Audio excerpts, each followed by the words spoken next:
Hello, Mita's কিচেনে একটা পুদিনা পাতা দিয়ে আমি একটা শরবত বানাচ্ছি, সেটা আপনাদের দেখাচ্ছি।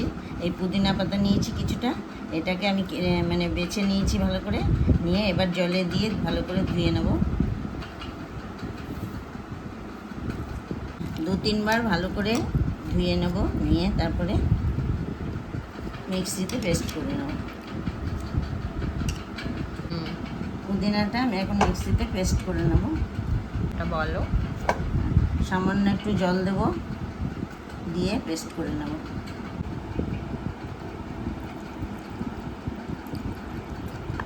সঙ্গে আমি শরবতটা করব পেস্ট করার পরে পাতিলেবু আর বিট নুন।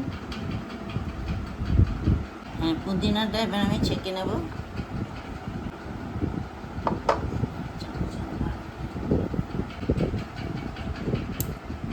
বলো।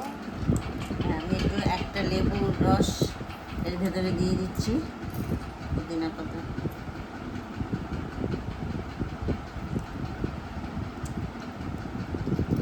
এক চামচ চিনি দিলাম,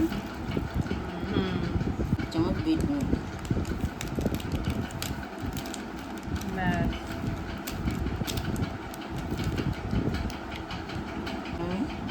ঠান্ডা জল,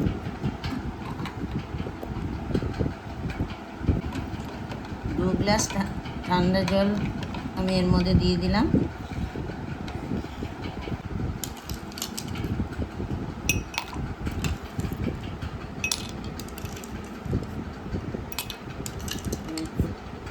ভেতরে বরফ দিয়ে দিলাম।